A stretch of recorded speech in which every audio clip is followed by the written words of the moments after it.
तो कल की क्लास में आप लोगों ने इलेक्ट्रोमैग्नेट तक डिस्कस कर लिया था। अब हम आगे डिस्कस करते हैं कि इलेक्ट्रोमैग्नेट किन किन फीचर्स, इलेक्ट्रोमैग्नेटिक की स्ट्रेंथ जो होती है। आपने कल देखा था इलेक्ट्रोमैग्नेट के बारे में। अब क्वेश्चन आएगा कि इलेक्ट्रोमैग्नेट की जो मैग्नेटिक फील्ड होती है वो किन किन फैक्टर्स पे, किन किन पॉइंट्स पे डिपेंड करती है। तो आप क्वेश्चन लिख सकते हैं, what are the factors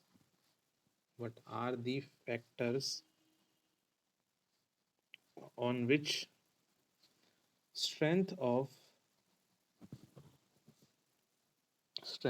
magnetic field by electromagnet depends। किन किन फैक्टर्स पे मैग्नेटिक फील्ड जो इलेक्ट्रोमैग्नेट में बनती है या सोलेनॉइड में बनती है, दोनों का एक ही मतलब है, मैंने बताया था कल, तो वो डिपेंड करेगी। सोलेनॉइड या इलेक्ट्रोमैग्नेट की मैग्नेटिक फील्ड किन किन फैक्टर्स पे डिपेंड करती है। हाँ जी, तो फैक्टर्स समझते हैं हम लोग। फैक्टर्स क्या हैं? बहुत सिंपल है।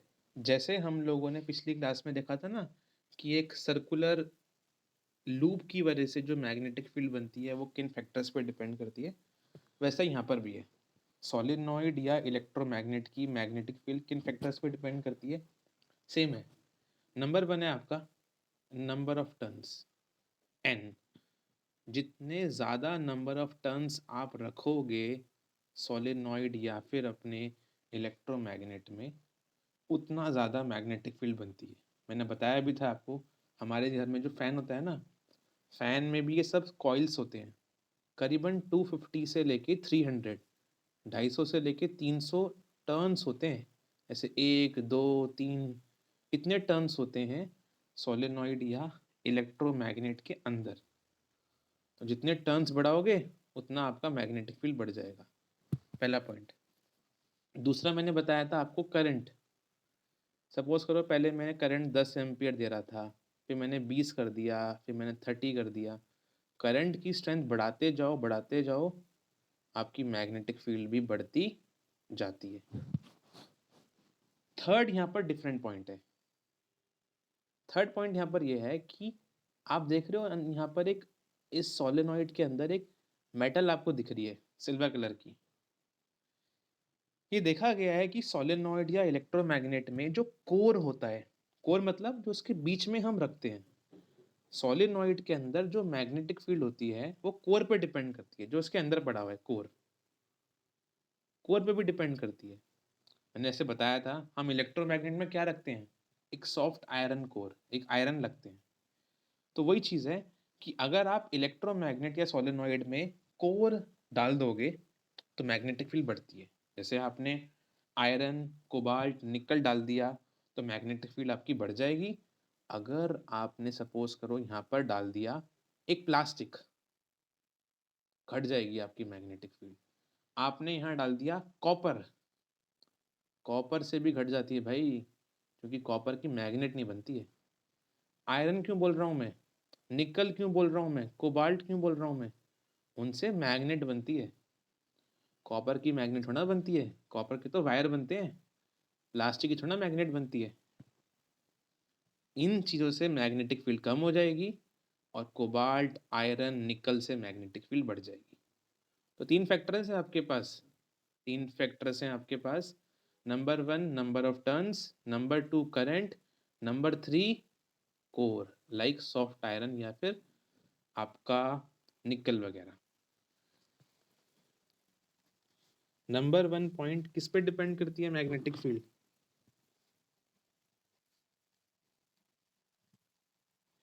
बिल्कुल, by increasing the number of turns magnetic field आपकी will increase. Second, by increasing बिल्कुल current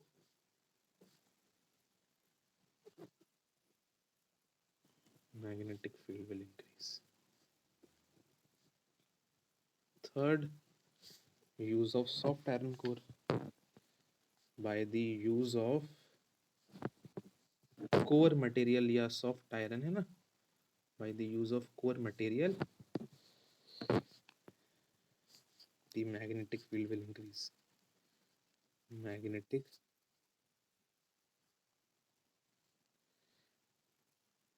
for example soft iron core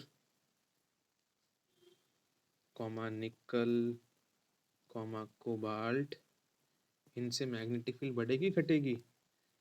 will increase, बिल्कुल विल इंक्रीज मैग्नेटिक फील्ड। देखिए अगला क्वेश्चन डिस्कस करते हैं दोस्तों, डिफरेंशिएट बिटवीन इलेक्ट्रोमैग्नेट। हमारा अगला question differentiate between electromagnet and bar magnet. Bar magnet का नाम चलो मैं भी लिखवा दूंगा, वो तो होता है परमानेंट मैग्नेट।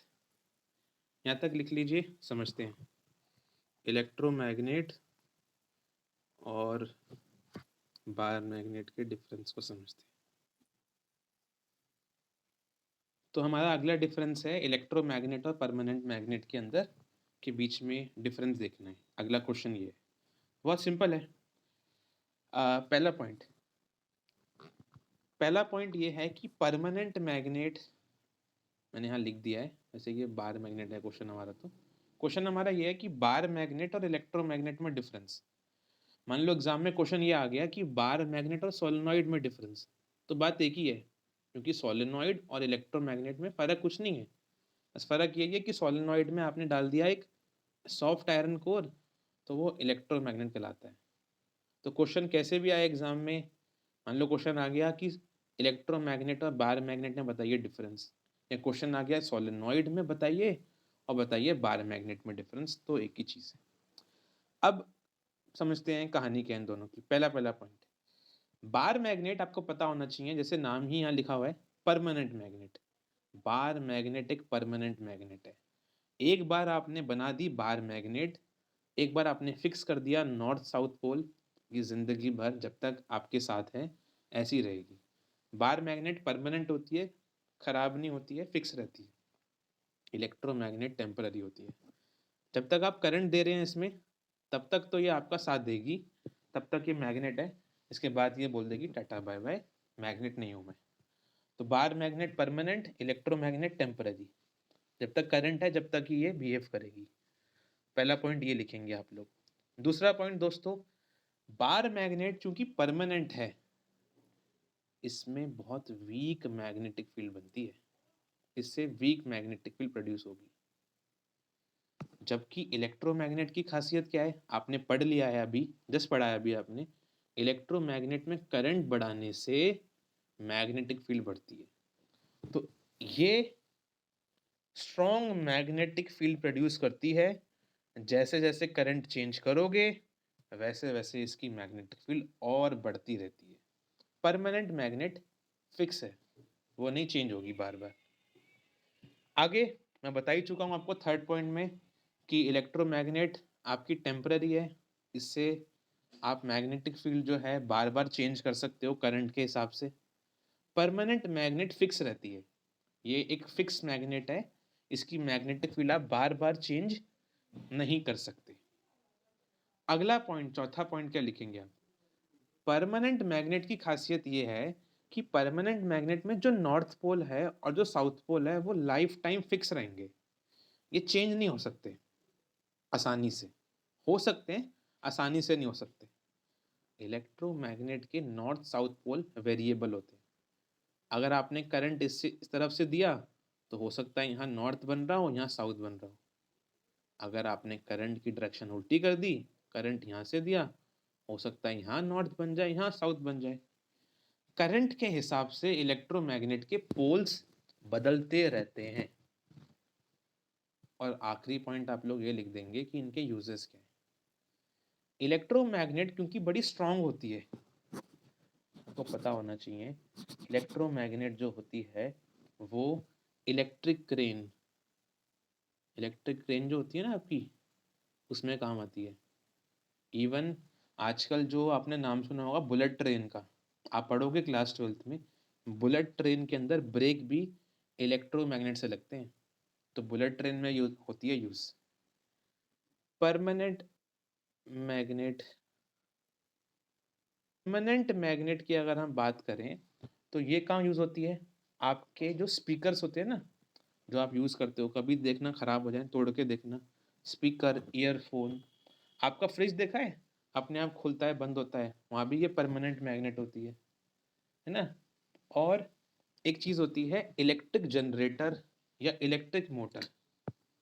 जैसे ये मैं आपको दिखाऊं, ये एक इलेक्ट्रिक मोटर का मॉडल है, इसमें ये परमानेंट मैग्नेट लगा रखी है मैंने। ऐसे ही मेरे पास इलेक्ट्रिक जनरेटर का मॉडल भी है, वहाँ भी लगा रखी है ये परमानेंट मैग्नेट। चलिए हम इनके डिफरेंसेस लिखते हैं। Electromagnet it is a temporary magnet, ये एक टेम्पररी मैग्नेट है। कब तक बिहेव करती है ये? इट बिहेव मैग्नेट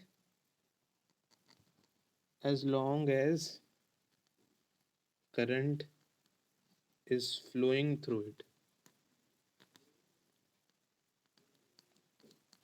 जबकि बार मैग्नेट में क्या पॉइंट है, ये एक परमानेंट मैग्नेट है, ये परमानेंट ही रहेगी, इसे आप बार बार चेंज नहीं कर सकते। चेंज कर सकते हो, एक तरीका है, बट बार बार आसानी से नहीं कर सकते।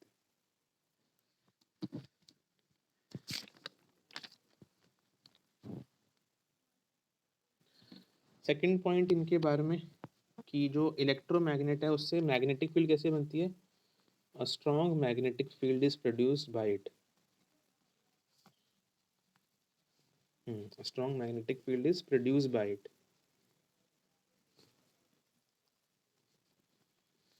बार मैग्नेट से it produces a comparatively low magnetic field। Reason इनका क्या है? रीजन ये है क्योंकि इलेक्ट्रोमैग्नेट में हम करंट पास करते हैं, और मैंने बताया करंट तो हम चेंज कर सकते हैं, 10 ampere, 20 ampere, 30 ampere, 40 ampere. Current increase करते रहो, मैग्नेटिक फील्ड बढ़ती रहेगी। बार मैग्नेट में कोई करंट जाता नहीं है, तो कांस्टेंट ही मिलेगी और लो मिलेगी। आगे बढ़ें तो इनके जो पोल्स होते हैं वो चेंज हो सकते हैं इसमें, और जो स्ट्रेंथ होती है मैग्नेटिक फील्ड की वो भी होती है चेंज। स्ट्रेंथ मतलब कितनी मैग्नेटिक फील्ड बन रही है। The strength of magnetic field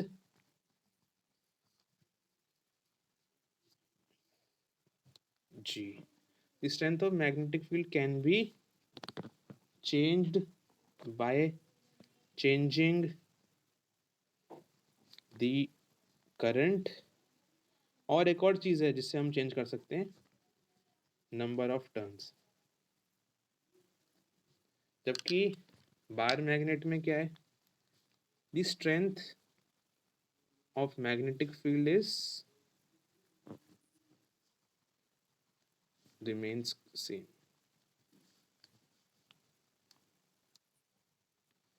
ji, fourth point इनके बारे में,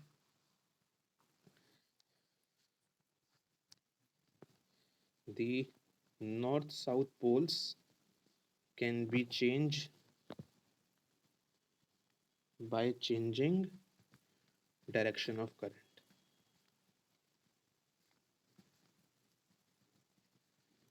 यहाँ पर remain fixed। आखिरी इनका डिफरेंस एग्जाम्पल, सॉरी एग्जाम्पल क्या है इलेक्ट्रोमैग्नेट का और बार मैग्नेट का। फॉर एग्जाम्पल इलेक्ट्रोमैग्नेट का एग्जाम्पल है कि वो हमारे यूज होता है इलेक्ट्रिक बेल्स में, यूज्ड इन इलेक्ट्रिक बेल। आपके घर में जो बेल नहीं होती है कि आप जब बेल दबाते हो बाहर से तो घर में बेल बज रही है, वो इलेक्ट्रिक बेल में होती है इलेक्ट्रोमैग्नेट।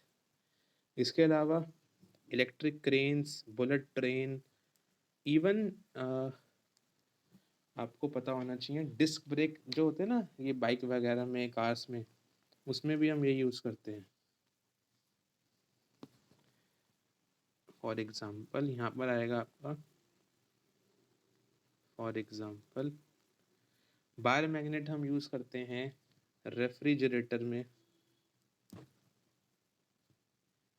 इलेक्ट्रिक जनरेटर में, जैसे मैं आपको दिखा रहा था अभी, या इलेक्ट्रिक मोटर में यूज़ करते हैं, जो पढ़ेंगे हम इस चैप्टर में, स्पीकर्स वगैरह में। जैसे ये आपको दिख रहा होगा कि ये हमारे पास एक मॉडल है ना, ये इसमें भी हम यूज़ करते हैं, ये इससे करंट बनता है ना, जनरेटर इसमें यूज़ होता है, या आपके पास जो मोटर हो गई उसमें यूज़ होता है ये, तो यहाँ पर यूज़ होता है आपका बार मैग्नेट।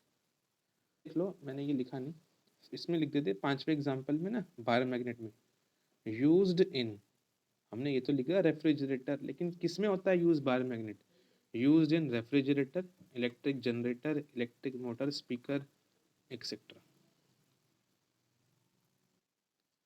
अब इस चैप्टर में एक डिफिकल्ट एक्टिविटी है, समझते हैं, पूछ लेते हैं एग्जाम में ये क्वेश्चन।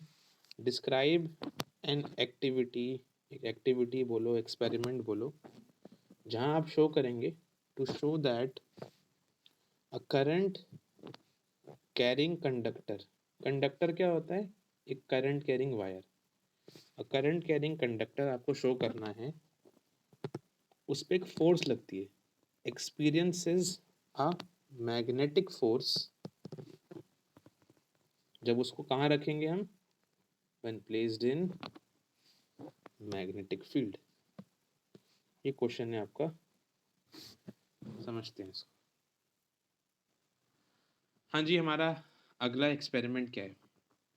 अगला एक्सपेरिमेंट ये है कि आपको ये शो करना है, एक करंट कैरिंग कंडक्टर पे एक फोर्स एक्सपीरियंस होती है जब उसे हम रखते हैं मैग्नेटिक फील्ड के अंदर। अब कैसे शो करेंगे एक्सपेरिमेंट को, देखिए। पहले हम क्या करेंगे, एक एल्यूमिनियम की स्ट्रिप ले लेंगे, करीबन 5 सेंटीमीटर लंबी एल्यूमिनियम की स्ट्रिप ले लेंगे, और उस स्ट्रिप को हम वायर से ज्वाइन कर देंगे, और उस स्ट्रिप को हम फिर बाकी एमीटर और बैटरी से भी ज्वाइन कर देंगे। एक चीज़ ध्यान रखेंगे हम लोग, जो यहाँ गलती हो रखी है, सामने आपके जो दिख रहा है, ये जो मैंने यहाँ पर ले रखी है ये एल्यूमिनियम की स्ट्रिप, ये एल्यूमिनियम की स्ट्रिप ऐसे वर्टिकली नहीं प्लेस करेंगे, इसको हॉरिजॉन्टली प्लेस करेंगे। ऐसे ये हॉरिजॉन्टली आएगी, ये वर्टिकल दिख रही है आपको, इसे हॉरिजॉन्टली रख देना है। मैं दूसरी अभी आपको इमेज दिखाता हूँ कैसे करना है वो। इसको हॉरिजॉन्टली रखना है, और इस हॉरिजॉन्टली एल्यूमिनियम स्ट्रिप के बीच में मुझे फिर ये हॉर्सशू मैग्नेट रखनी है, ऐसे। और ये हॉर्सशू मैग्नेट भी इस तरह रखूंगा मैं कि इस हॉर्सशू मैग्नेट का नॉर्थ पोल नीचे होगा और साउथ पोल ऊपर होगा। और बाकी तो मैंने फिर ये जो एल्यूमिनियम की स्ट्रिप है, इसे मैंने ज्वाइन कर रखा है बैटरी से, तो है ही। तो ये कुछ एक्सपेरिमेंट है मेरा, कि मैं एक बैटरी से एक एल्यूमिनियम की स्ट्रिप को ज्वाइन कर दूंगा। ध्यान रखना है कि एल्यूमिनियम की स्ट्रिप जो है वो हॉरिजॉन्टली प्लेस होगी, वर्टिकली प्लेस नहीं होगी। तो हमें ये सब सेटअप तैयार करना है कि हमने हॉरिजॉन्टल रखना है ये एल्यूमिनियम की स्ट्रिप को, नॉट वर्टिकली। और फिर मैंने इस एल्यूमिनियम स्ट्रिप को बैटरी से ज्वाइन करना है, और फिर मुझे एक हॉर्सशू मैग्नेट लेनी है, और हॉर्सशू मैग्नेट में वर्टिकली रखूंगा। हॉर्सशू मैग्नेट वर्टिकल होगी, और वर्टिकली ऐसे होगी कि नॉर्थ पोल जो है वो नीचे होगा, साउथ ऊपर जाएगा। बस करंट ऑन कर दो अब, बस आप लोग क्या देखोगे, आप लोग करंट ऑन करते, और देखो करंट को ऐसे पास करना है, ध्यान रखना हाँ ये भी, कि करंट ऐसे पास होगा आपका, इस डायरेक्शन में करंट ऐसे पास होना चाहिए आपका, जो मैंने एरो दिखाया है। जब करंट आप इस तरीके से पास करोगे, आप देखोगे कि ये जो एल्यूमिनियम की स्ट्रिप है वो लेफ्ट साइड ऑटोमेटिकली आपको हल्की सी मूव होते दिखेगी। Left side. करंट जिस एरो में दिखाया उस एरो में रखा तो। बट अगर आपने करंट को इस डायरेक्शन में कर दिया तो आप देखोगे कि आपका जो ये एल्युमिनियम स्ट्रिप है वो लेफ्ट नहीं, अब राइट की तरफ मूव करेगा। और यही आपको दिखाना है कि करंट कैरिंग कंडक्टर ने, जैसे आपने उस करंट कैरिंग कंडक्टर को आपने मैग्नेटिक फील्ड में रखा, इस मैग्नेट की वजह से मैग्नेटिक फील्ड बन रही है, तो आपका ये जो है कंडक्टर, इस पे फोर्स लगी और फोर्स की वजह से ही ये लेफ्ट और राइट मूव कर रहा है। लिखते हैं, take a small sized aluminium rod बोल दो उसको, स्ट्रिप बोल दो, इसका नाम हम लोग ए बी कर देते हैं। मान लेते हैं उसकी लेंथ 5 सेंटीमीटर है। अब इस एल्यूमिनियम की रॉड को हम क्या करेंगे, सस्पेंड करेंगे हॉरिजॉन्टली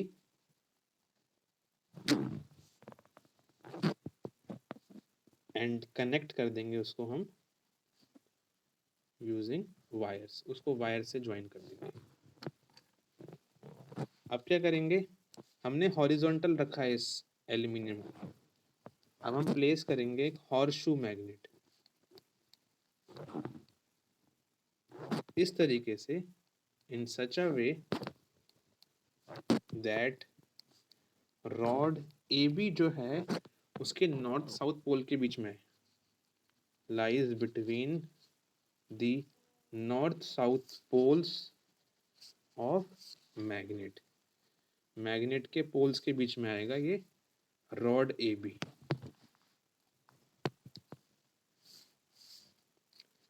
मैग्नेटिक फील्ड हमारी ऊपर की तरफ जाएगी क्योंकि नॉर्थ नीचे रखा था मैंने, साउथ ऊपर रखा है। The magnetic field, the magnetic field is directed vertically upward, ऊपर की तरफ मैग्नेटिक फील्ड को पास करेंगे।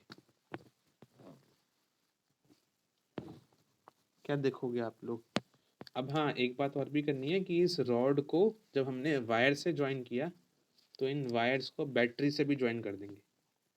कंप्लीट दी सर्किट यूजिंग, एक बैटरी ले लेंगे हम लोग, की भी लगा सकते हो, एमीटर वगैरह चाहो तो वो भी लगा सकते हो। स्विच ऑन कर दो करंट को, switch on the current from B to A and as shown. अभी दिखाता हूँ डायग्राम, करंट बी से ए जाएगा आपका एज शोन, ये लिखो पहले, प्लस को मॉडिफाई कर लो, switch on the current and pass it from B to A, है ना, अब ठीक रहेगा। डायग्राम क्या है कि हम लोगों ने को ना यहाँ पर एक स्टैंड लेना चाहिए और उस स्टैंड के थ्रू हम लोग जो है वो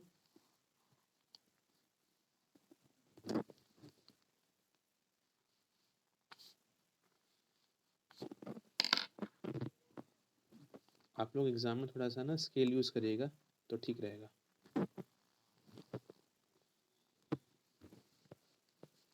ये आपने की लगा रखी है, यहाँ आपने बैटरी लगा रखी है, चाहो तो यहाँ पर एमीटर भी लगा सकते हो। ऐसे बुक ने लगा रखा नहीं है, बुक वाले ने, तो आपकी मर्जी है, चाहो तो लगाओ वरना कोई नीड नहीं है। और मुझे यहाँ पर एक चाहिए एल्यूमिनियम का स्ट्रिप जो मैंने हॉरिजॉन्टल रखना है और इसका ए बी नाम रखा है मैंने। बाकी इस स्ट्रिप को मैंने वायर से ज्वाइन कर देना है और एक हॉर्सशू मैग्नेट मैंने यहाँ पर प्लेस करनी है इस तरीके से कि वो हॉर्सशू मैग्नेट का नॉर्थ पोल, नीचे मैंने बताया था आपको साउथ ऊपर बताया था, और बाकी इस वायर को हम लोग को ज्वाइन कर देना है। तो ये आपका डायग्राम है। करंट,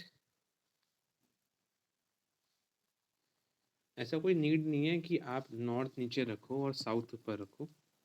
अगर लेकिन नॉर्थ नीचे रखा और करंट B2A, जैसे देख रहे हो करंट आपका B2A जा रहा है, ऐसे पास करा, तो उस केस में ये लेफ्ट साइड मूव करेगा। अगर आपका मन नहीं है नॉर्थ नीचे रखने का, मत रखो। अगर नॉर्थ नीचे नहीं रखा, साउथ, अगर आपने नीचे साउथ रखा तो करंट सेम रखा, अगर आपने करंट सेम रहा और आपका जो है ये साउथ नीचे, तो ये राइट मूव कर जाएगा, वो कोई प्रॉब्लम नहीं है। अभी सीखेंगे लेफ्ट हैंड फ्लेमिंग रूल, तो आपको समझ में आ जाएगा कि ये नॉर्थ साउथ फिक्स ज़रूरी नहीं है, ऐसे करो। ये करंट B2A पास होना ज़रूरी नहीं है, वो आपके हाथ में, अभी देख लेंगे डायग्राम। ऑब्जर्वेशन क्या होंगी, अगर आपने करंट जो है वो B2A पास किया और नॉर्थ पोल नीचे रखा, तो ये जो एल्यूमिनियम का रॉड है वो किस तरफ मूव करेगा, left.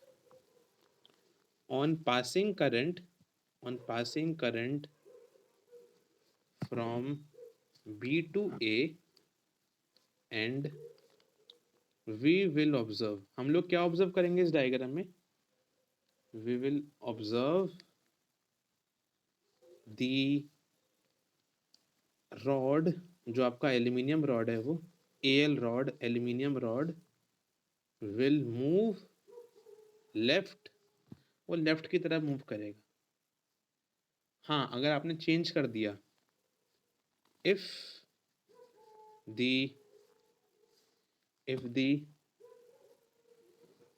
Direction of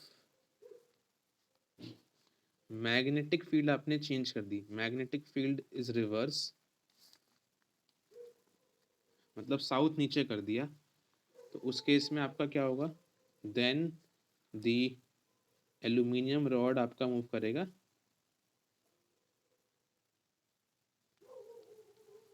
will move right.